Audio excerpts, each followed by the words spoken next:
Hello students, स्वागत है आप सभी का राहुल एकेडमी के इस नई वीडियो में। स्टूडेंट्स, आज हम लोग कक्षा 12 की भौतिक विज्ञान में एक महत्वपूर्ण टॉपिक पढ़ने जा रहे हैं जिसका नाम है आवेशों के पुनर्वितरण में ऊर्जा ह्रास। ठीक है दोस्तों, हम लोग के पिछली वीडियो में पढ़े थे उभयनिष्ठ विभव। उसमें मैंने एक चीज़ बताया था कि जब दो चालकों को हमने वहाँ पर दो चालक माना था, एक ए चालक और एक बी चालक माना था। जब हम चालक ए को Q1 आवेश देते थे तो इसकी धारिता C1 और विभव V1 होता था, और जब चालक बी को Q2 आवेश देते थे तो इसका विभव V2 और धारिता C2 होती थी। ठीक है, तो दोस्तों जब हम लोग क्या करते थे, इन दोनों चालकों को एक संयोजक तार द्वारा जोड़ देते थे तो इसमें क्या होता था, आवेश का प्रवाह होता था। तो आवेश का प्रवाह कहाँ से होता था, उच्च विभव से निम्न विभव की ओर आवेश का प्रवाह होता था। ठीक है, तो यह आवेश तब तक प्रवाहित होता है जब तक कि दोनों चालकों के विभवों का मान समान न हो जाए। तो इस विभव को हम कहते थे उभयनिष्ठ विभव। ठीक है, तो दोस्तों यहाँ पर क्या होता है, आवेशों का पुनर्वितरण होता है। ठीक है, तो आवेशों का जब पुनर्वितरण होता है तो वहाँ पर कुछ न कुछ ऊर्जा की हानि होती है। ठीक है, तो वह ऊर्जा की हानि कितनी होती है, आज हम लोग इसी वीडियो के अंतर्गत पढ़ने वाले हैं कि कितनी ऊर्जा का ह्रास होता है। ठीक है, तो दोस्तों जब सबसे पहले हम लोग क्या करेंगे, जोड़ने से पहले इसकी ऊर्जा निकाल लें चालक ए की, फिर जोड़ने से पहले चालक बी की स्थितिज ऊर्जा निकाल लें। ठीक है, तो यहाँ पर लिखेंगे हम लोग कि जोड़ने से पहले लिखेंगे, जोड़ने से पहले चालक ए की स्थितिज ऊर्जा। ठीक है, तो इसकी चालक ए की स्थितिज ऊर्जा U1 बराबर, दोस्तों मैं बता दूं कि स्थितिज ऊर्जा का जो सूत्र होता है U बराबर 1/2 CV²। ठीक है, तो यहाँ पर देख रहे हो कि हम चालक ए का निकाल रहे हैं, तो चालक ए की धारिता कितनी है, C है, और विभव कितना V1 है। तो ये हो जाएगी स्थितिज ऊर्जा 1/2 C1 V1 का स्क्वायर। इसी तरह से हम लोग जोड़ने से पहले चालक ए अब चालक बी की स्थितिज ऊर्जा U2 बराबर हो जाएगा 1/2, इसकी धारिता U2 की धारिता C2 और ये V2²। ठीक है, अब हम लोग निकाल लें कुल स्थितिज ऊर्जा। ठीक है, तो लिखेंगे कुल स्थितिज ऊर्जा। ठीक है, तो ये जो कुल स्थितिज ऊर्जा है जोड़ने से पहले की कुल स्थितिज ऊर्जा हो जाएगी। ठीक है, तो ये हो जाएगा U बराबर U1 प्लस U2। ठीक है, तो मान रख दीजिए U1 और U2 का, तो ये हो जाएगा U बराबर 1/2 C1 V1 का स्क्वायर प्लस 1/2 C2 V2 का स्क्वायर। इसको हम समीकरण नंबर 1 मान लें। ठीक है, तो अब इसके बाद हम लोग जब इस चालक को जोड़ देते हैं तो इसमें अब क्या होता है, आवेशों का पुनर्वितरण होता है। ठीक है, तो आवेशों का पुनर्वितरण होता है, तो हम इसके अब ये निकालें जोड़ने के बाद चालक ए की स्थितिज ऊर्जा और जोड़ने के बाद चालक बी की स्थितिज ऊर्जा निकालें। ठीक है, तो यहाँ पर लिखेंगे जोड़ने के बाद स्थितिज ऊर्जा, जोड़ने के बाद चालक ए की स्थितिज ऊर्जा।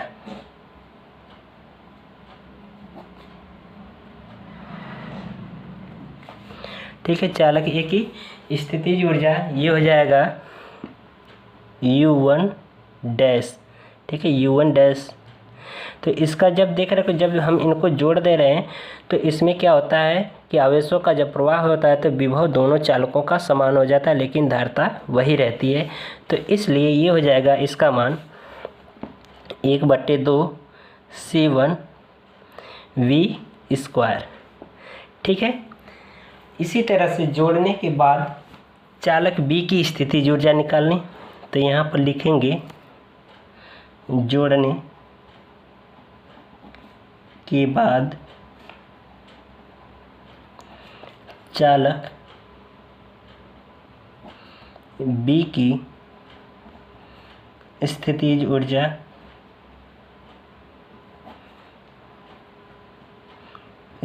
ऊर्जा हो जाएगी, ये हो जाएगा U2 डैश बराबर 1/2 C2 V²। ठीक है। तो ये हमारा जो स्थितिज ऊर्जा का मान आया है ये जोड़ने के बाद का आया है। तो इसी तरह से हम निकालें जोड़ने के बाद कुल स्थितिज ऊर्जा। ठीक है। तो यहाँ पर लिखेंगे जोड़ने के बाद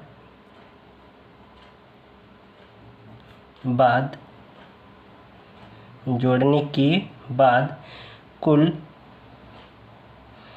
स्थितिज ऊर्जा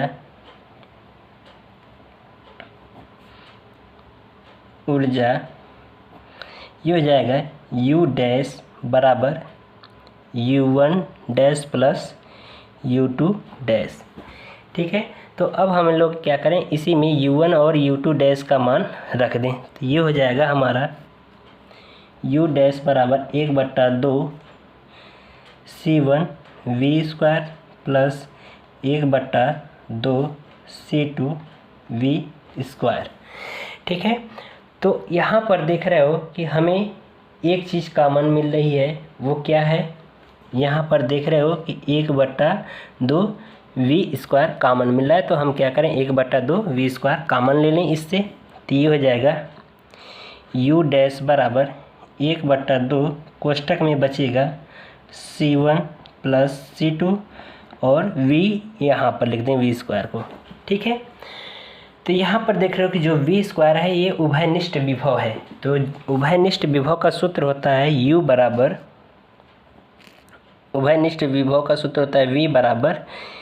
C1 V1 plus C2 V2 पूरे का बटा C1 प्लस C2, इतना उभयनिष्ठ विभव का सूत्र होता है।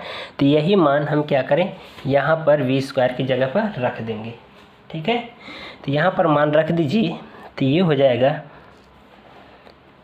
U डैश बराबर 1/2 C1 प्लस C2 कोष्टक में हो जाएगा C1 V1 plus C2 V2 पूरे का बट्टा C1 प्लस C2 और ये होल स्क्वायर है तो इसका होल स्क्वायर लगा दें। ठीक है। तो ये देख रहे हो हमारा जोड़ने के बाद कुल स्थितिज ऊर्जा का मान निकल गया। ठीक है। तो अब हम लोग इसमें निकाल लें ऊर्जा का ह्रास, यानी कि कितनी ऊर्जा का ह्रास हुआ है। ठीक है। यानी कि जब आवेशों का स्थानांतरण हुआ है तब। ठीक है। तो यहाँ पर लिखेंगे ऊर्जा का ह्रास यानी ऊर्जा ह्रास। ठीक है। ऊर्जा ह्रास। ठीक है। ऊर्जा ह्रास को डेल्टा U से दर्शा दें, बराबर ये हो जाएगा, यानी पहले इसकी ऊर्जा U थी, बाद में जब आवेशों का स्थानांतरण हुआ है तो इसकी जो ऊर्जा हो जाएगी U डैश हो जाएगी। तो हम क्या करेंगे इन U में से U डैश को माइनस कर देंगे तो हमारा ऊर्जा ह्रास का मान निकल जाएगा। ठीक है। तो यहाँ पर देख रहे हो कि जो हमारा ये U का मान आया है यहाँ पर समीकरण नंबर 1 से। ठीक है। यहाँ पर U का मान रख दें और इसको हम समीकरण नंबर 2 मान लें। ठीक है। तो समीकरण 1 और समीकरण 2 से हम क्या करें इसमें इसका मान रख दें। तो ये हो जाएगा डेल्टा U बराबर, ये हो जाएगा U का मान हमारा है 1/2 C1 V1² plus 1/2 C2 V2²। ठीक है, माइनस इसका मान u डैश का यहाँ से रख दो समीकरण 2 से, तो समीकरण 2 से मान हो जाएगा इसका 1/2 कोष्टक में C1 प्लस C2, और ये हो जाएगा, इसको हम थोड़ा सा इस प्रकार से लिख दें, C1 V1 plus C2 V2 पूरे का होल स्क्वायर, और ये पूरे का बट्टा C1 प्लस C2 पूरे का होल स्क्वायर। यानी इसको हम इस प्रकार से लिख सकते हैं, तो इसको हम इससे कैंसिल आउट कर देंगे, इससे एक कट जाएगा C1 प्लस C2, तो हम इसको लिख सकते हैं डेल्टा U बराबर, यहाँ से देख रहे हो दोनों पदों में से हमें 1/2 कॉमन है, तो हम 1/2 कॉमन ले लें, ठीक है, और अंदर कोष्टक में लिख देंगे C1 V1 का स्क्वायर प्लस C2 V2 का स्क्वायर, माइनस यहाँ पर इसको लिख सकते हैं C1 V1 plus C2 V2 पूरे का होल स्क्वायर, और बट्टे यहाँ पर बचा C1 प्लस C2, ठीक है, ये बचा। तो यहाँ पर देख रहे हो कि हम 1/C1 प्लस C2 को कॉमन ले लें, लेकिन यहाँ पर देख रहे हो कि ये बट्टे में C1 प्लस C2 नहीं है, तो इसका मतलब ये हुआ कि जो C1 प्लस C2 जो हम कॉमन लेंगे वह इसमें क्या होगा, इस वाले में पूरे में गुणा हो जाएगा, ठीक है। तो इसको हम लिख सकते हैं डेल्टा U बराबर 1/2, यहाँ पर हमने कॉमन ले लिया C1 प्लस C2, ठीक है, तो ये कोष्टक में बचा, यहाँ पर ये क्या हो जाएगा, गुणा के रूप में हो जाएगा यहाँ पर, क्योंकि यहाँ पर ये वाला पद नहीं है तो इसलिए यहाँ पर गुणा हो जाएगा, तो ये हो जाएगा कोष्टक में C1 प्लस C2, और ये पूरा पद हो जाएगा C1 V1 पूरे का whole square plus C2 V2 का होल स्क्वायर, ठीक है, माइनस अब ये देख रहे हो कि ये बचा क्या हमारा C1 V1 plus C2 V2 पूरे का होल स्क्वायर, ये बचा, ठीक है। अब हम क्या करें, C1 का इसमें इस पूरे पद में गुणा करा दें, एक बार C2 का इस पूरे पद में गुणा करा दें, और ये देख रहे हो a प्लस बी पूरे के होल स्क्वायर के रूप में है, तो इसको उसके फॉर्म में लिख देंगे। तो इसको लिखते हैं, इसमें क्या करें, C1 का इसमें पूरे पद में गुणा कराएं और C2 का इस पूरे पद में एक बार गुणा कराएं, ठीक है। तो सबसे पहले C1 का इसमें गुणा कराते हैं, तो ये हो जाएगा डेल्टा U बराबर 1/2 कोष्टक में C1 प्लस C2, ठीक है, कोष्टक में। अब क्या करें, इसका C1 का इसमें गुणा कराएं, तो ये हो जाएगा C1 का स्क्वायर C1 का स्क्वायर V1 का square plus C1 C2 V2 का स्क्वायर, फिर एक बार C2 का इसमें गुणा कराएं, तो ये हो जाएगा plus C1 C2 V1 square plus C2 square V2 square, ठीक है। अब ये माइनस, इसको हम क्या करें, a प्लस बी, यानी कि ये जो मान दिया है a प्लस बी के रूप में है, तो हम इसको a प्लस बी के रूप में a प्लस बी पूरे के होल स्क्वायर के रूप में इसको लिख दें, तो ये हो जाएगा